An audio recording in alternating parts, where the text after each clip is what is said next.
Welcome to Off Leash and Unfiltered. Trigger warning, I'm Katie Pepe, delivering the truth in dog training.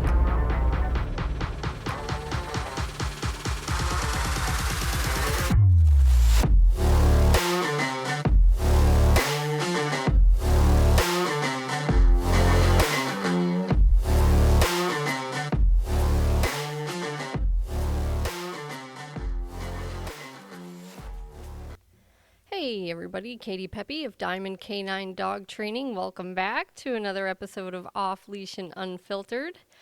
Today is an interesting episode because so many people are dealing with this. And I think that's true for, for a lot of the material I cover.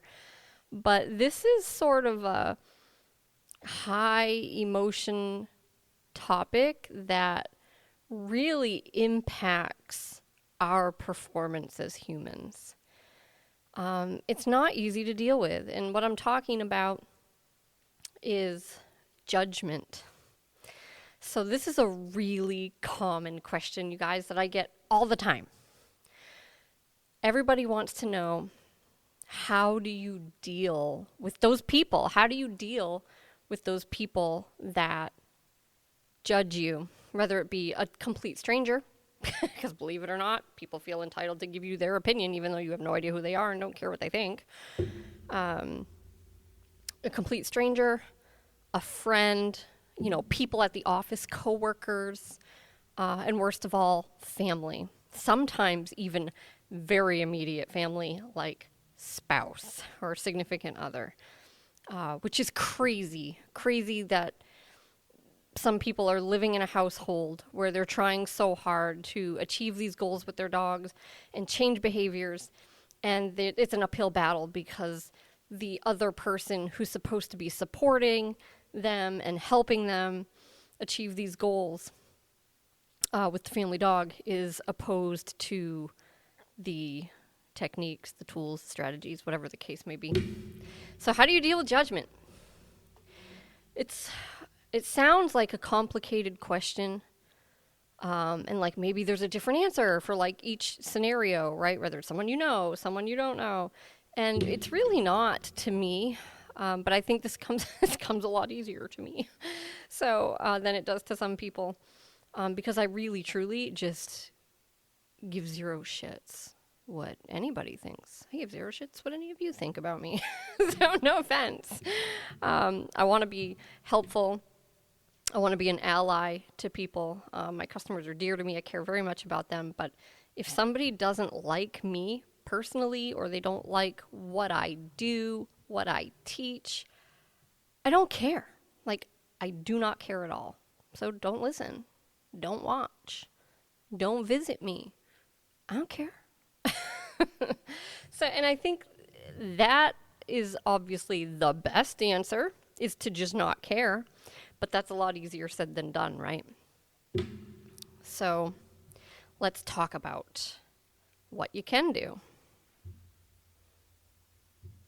What can you do if you find yourself in a situation where someone decides they're going to give you their completely unsolicited advice or opinion on your training methods that you're using with your dog? Okay. I have a few things I want to say about this. Number one, if you're out in public working your dog around complete strangers, people that don't know you, they don't know your dog, they probably don't know dick about dog training either, but besides the point, don't make eye contact with these people. They're not your friends. You're not there to see them. And it's funny because if you were there without your dog, you wouldn't do that. You would not make eye contact with everybody walking down, the paint aisle or whatever the case may be at Home Depot, or the birdseed aisle in Tractor Supply. Like, if you make eye contact, you're probably just going to look away. Maybe give them a brief smile, look away. But for some reason, when we have our dogs with us, people tend to like lock eyes and smile because you're doing the same thing dogs do. You're expecting that other person to want to come interact because you have your dog. And so then you inadvertently are inviting it, right? You're expecting the attention, so you act accordingly. You maintain the eye contact, you smile, you keep walking closer, and you're inviting more contact. So I don't do that. I'm sorry, but when I'm out working dogs in public, I'm like, I've got resting bitch face. Okay, sorry, I'm very serial. When we're out in public, like, I'm there to work the dogs. Like, I'm not trying to be rude or mean. I'm not there for those people. So if someone says something to me or wants to stop and talk to me, I usually do, right? I don't let them touch the dogs. But I'm not rude in that sense. It's not what I'm there for, guys. I'm there with my dog. And whether my dog, or my client's dog, whether there's a dog with me or not, like, I'm not there to make friends. I'm not there to interact with people. So I'm not even looking at them. I don't care about them. And you're going to find if you do that, you get way less interaction from strangers, which I think is what a lot of us would like, because then we don't have to worry about the pressure, especially if you have a dog that you know you need to advocate for so badly. Like, you'll get a lot less unwanted attention. You just stop making eye contact with people. Especially if you're looking at your dog a lot and giving your dog a lot of feedback. People know you're busy with your dog, you're training. So that's helpful. But I mean, the second piece is, if someone decides to give you an opinion on what you're doing or how you're doing it, just thanks for your advice. Take a friggin' hike. Seriously. So I don't know. Like, you can be polite about it or you can be curt about it. It doesn't matter. It really doesn't matter, because it's unsolicited advice. You didn't want it. You didn't ask for it. I tend to be more, go jump off a cliff. Okay. But if you're the type of person who, doesn't like conflict, doesn't like confrontation, then you can be more polite about it. And most people are respectful of that. If you say, you know what, we're training, we don't want interaction. Or if you say, yeah, thanks, but this is, the route we decided to go, whatever the case may be. So you can tell I didn't think beforehand of what some of these responses might be. But my advice to you is to think about it ahead of time, so that when you do go out and you do eventually maybe run into one of these people who's like, you shouldn't be using that e-collar, that's abuse, you have a response ready to go. And so then that takes a lot of pressure off you. So what is anxiety other than like the unknown, right? It's the question marks. That's what anxiety is, guys. It's what it is for your dog too. So if you know, hey, if someone approaches me, this is what I do. If someone gives me an unsolicited opinion that's rude, this is what I say. You're going to feel way better going out and working your dog in public, because you're ready for it. And you just got to whip that response out and go on your way. So that's my advice, is however you want to respond, think of that response now and just put it in the file, so when you need it, you can just pull it up. Okay? So, but don't feel obligated to be nice to these people. These are not nice people. They're masquerading as nice people. That's kind of the point. Like, that's why people do this. Because they need credit for being nice people. They're not nice people. They're assholes. Okay? Because only an asshole would approach a complete stranger and give them their unsolicited opinions and insults. Nice people don't do that. Okay? Now, if it's a little more complicated and it's a friend or a family member, most people try to justify what they're doing. They try to explain it. And hey, I love educating people about this stuff, but people have to be ready for it. They have to be ready for it. Nobody cares what you know about it. They don't, not until they're ready for it. If someone has decided they don't like e-collars, they don't like prong collars, and they're going to attack you about it, they're going to tell you what they think about it, they're going to tell you how you shouldn't be doing that. Look, there's nothing you're going to say that is going to change this person's mind. Okay, you're not going to say, oh, no, no, the way we do it, it's actually very gentle and the dog's in control of it because they understand it because we did all this training. They don't care, guys. They do not care. It's not even about the dog. You got to remember that. This is not about the dog, it's about them. Okay? So don't even waste your breath. Like, that's my advice there. So, I mean, how many dogs have they trained? And how did things pan out? Okay, because every dog is different too.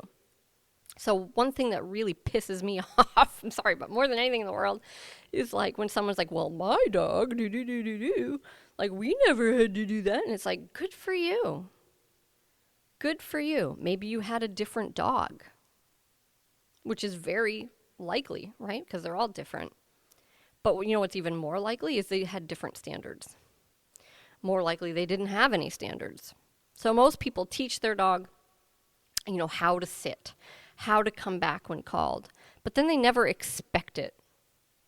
They never train that it's non-negotiable. That's the difference. Okay, that's why they never needed any of that stuff, because they didn't care that it was reliable. They didn't care that they didn't actually have control of their dog. And that's A-okay. That's their prerogative, right? As long as their dog doesn't bother me, then we have a problem. But they don't care. They didn't care if the behaviors were reliable or negotiable or optional. It didn't matter to them. And that's why they never used anything other than food and praise. So great. Good for them. And that might be a good response. Especially if you happen to know who their dog was and what that looked like, right? You're like, well, that's because you never expected the behavior to be reliable. It's because you never actually had control of your dog. It's because I want to be able to take my dog off the leash. I want to be able to take my dog in public and not be embarrassed. And also, I don't care what you think. So, the first time a friend or a family member gave me that kind of judgment, I might give them one, depending on who it is, I might give them one chance. And I would say, you know what? I didn't ask for your opinion. You don't know what you're talking about. And I don't want to hear it again. You can train your dog the way you want, and I'm going to train my dog the way I want. And if they don't respect that, right, and again, you can say that as nice and tactfully as you want, or you can be as bitchy about it as you want, like me. I'm bitchy, I don't care. If they didn't respect that boundary in the future, now it's more than dog training. It's a relationship thing. It's like, is this a person I want in my life? Is this a person I want to be around? Is this a person I want in my home? Like, I'm serious, guys. Not because you disagree about dog training, but because they won't respect your boundaries. They are disrespecting you by giving you shit about this, especially if they do it more than once after you told them not to. That is freaking wild to me that you would even have that person in your house, right?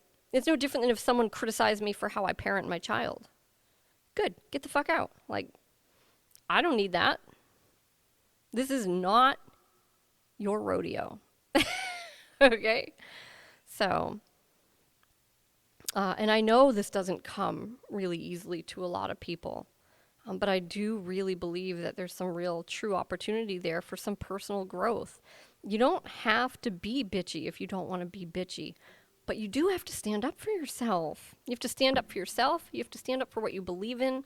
And if I am to be frank, right now, our whole country's in a mess because people don't. People are afraid to do that. You need to have a backbone, guys. Baby steps, right? You don't have to become super confrontational, especially overnight, but it's like, have boundaries. Demand that people give you an acceptable level of respect. Do not let people treat you badly. And that is treating you badly. Stand up for yourself. Tell them no. Like, I'm not going to take that. I'm not going to subject myself to this. Right? It's wild that we let strangers do it, but I mean, to have people in our homes spending time with us, especially if it's like day in, day out, No, it's not okay. So you might really want to think about, is this really a dog training conversation, or is it like a relationship and personal boundaries conversation? Is it a lack of respect conversation? Absolutely nuts. So, and if that person happens to be your significant other or your spouse, you've got a real problem. It's a real problem. So you can keep trying to train the dog your way, but the fact is you're going to go around and back and forth, guys, because the one person that you're supposed to be a real team with is on a completely different page. And so you got to find a way to come to an agreement about what you're going to do and how you're going to do it, because it's so important to be on the same page. And so when there's deep philosophical differences there between people, man, that's not easy. It's a real hurdle, but it might be good for your relationship to figure out, how do we work through that? Don't view it as like I have to win or you have to win, but you really do need to come to an agreement. And most of the time it is because people are just ignorant about the tools, about the training. They don't get it. They don't understand it. But like I said earlier, the problem is they don't want to. They don't want to. They just want to be right, and they just want to feel like they're a better person than you. And you can't have a productive conversation with somebody like that. Like, you just can't do it. And so, not worth it. Not worth it. But so my advice, when you're out working your dog, have your responses prepared, right? If somebody wants to touch your dog and you don't want them to, or if somebody gives you a really rude opinion on what you're doing, have a response prepared for that as well. So you're just ready for it. And I think that's going to help you to feel better.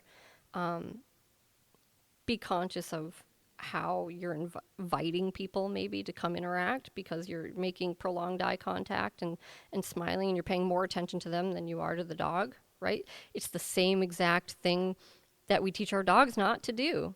Stop paying more attention to that stranger than me. But here you are doing it when you're walking through Tractor Supply or whatever the case may be.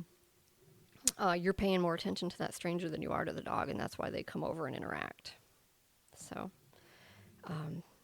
pay attention to that the next time you're out. And as for your family and friends, find it within yourself to draw that boundary and tell them it's not okay for them to do that. Like, you know what you're doing. You feel like you've made the decision that's best for you and your dog, and you don't want their opinion. You didn't ask for it. And, if they can't respect that, then I think you actually need to have a bigger conversation. And maybe you need to think about this person's role in your life, because maybe they're not great for you. So, seriously, all right, way off dog training track here, aren't we? Because it is. This is about philosophies and ideologies and trying to beat people into submission and moral superiority. It's not about dog training. I really believe that. But don't hide it either, So you can, like some people do, but like I'm not tying a bandana around my dog's neck to hide what I'm doing, because then that actually subconsciously, I believe, makes you feel like you're doing something wrong, like you're doing something bad, right? Because now you have to hide it. Don't hide it. So the more outspoken you are, the more you learn to stand up for yourself, the more open you are about what you do, the better you can feel about it and the more confident you'll be. It's just like dog training. It's the same thing we do with dogs, guys. It's like face the thing that makes you uncomfortable a little bit at a time, like voluntarily face it. And the next thing you know, like, it just gets easy. So you deserve to feel comfortable when you go out with your dog. You deserve to feel confident when you correct your dog in front of somebody, right? Because you'll never get there with your dog if you don't. If you avoid those corrections because there's somebody around, then your dog knows there's just no accountability when there's people around. Like, what good is that? That is zero good. So don't hide it. Don't avoid it. This is a journey for both of you. And I think dog training always is, but especially if this stuff's hard for you. And I think it's hard for a lot of people because I get this question quite a bit. And the other thing is I get this question about the vet's office too. And man, there are so many vets out there that are giving advice on training, and they should be ashamed. Now, I'm not saying there are no vets out there that don't know stuff about training. There may very well be. It's not like you can only have knowledge in one field, but it's not their profession. And most of them don't know. Most of them know what they read in some magazine article or some book written by some idiot like Ian Dunbar. And I'm sorry, but the guy's kind of an idiot. Actually, I don't know that he is, because I think he's more of a liar, is more accurate. But, at any rate, they don't know. They don't do it day in and day out. They don't see the results. They don't know. And again, they're human beings, and they probably don't care to know. They just want to push what they think. They want to push their agenda. They want to be viewed as morally superior. Blah, blah, blah, blah, blah, blah. Again, not about the dog, not about the results. It's never about the results. It's only about the process and how you do it. It doesn't matter if you ever get there. That's not important to these people. But it's like, do you want to go to a vet? Do you want to go to a vet's office where they make you feel like that? Where they judge you? Really? Do you want to give those people your money? Like they're giving you 2 cents on training you didn't freaking ask for? They have no clue what they're talking about. I don't care if they're professionals. They're not professional trainers. And frankly, even if they were, a lot of professional trainers don't know what they're talking about either. So it's like, no, like if I want your advice, I'll ask. So, but vets tend to be, not all of them. I don't want to paint them all with the same big broad paintbrush. There are a lot of vets that are fantastic, and we need vets, and they're great. They provide us a very necessary service for our dogs and help us keep them healthy. But like, that's their field, right? Physical care of the dog, vaccines, injuries, preventing illness. Their field is not anxiety. Their field is not obedience. And even nutrition is a little outside their field. So a lot of them don't have the expertise there. And I'm sorry, but I'm not going to go to a vet's office where they criticize me for feeding my dog the way I do and for training my dog the way I do, because that's not what I'm there for, and I don't care what they think. So take some power back and don't give your money to these people. Go somewhere else, right? And especially, like I said, today's day and age, we really need to start doing that because it's getting out of control. So everyone's goal nowadays is to beat everybody else into submission. And if you're hiding what you're doing, if you're giving your money to people that do this, then you're part of the problem, right? And I don't say that to make you feel bad, but take your power back and stand up for yourself a little bit at a time. Be more open, draw clearer boundaries. Tell people you don't want their advice, right? Demand a little bit of respect. All right, guys, before I ramble on anymore, I think we're going to wrap this one up. It's a very heated topic, so I'm sure we'll talk more about it another time. But thank you all for listening, and I look forward to seeing you next time.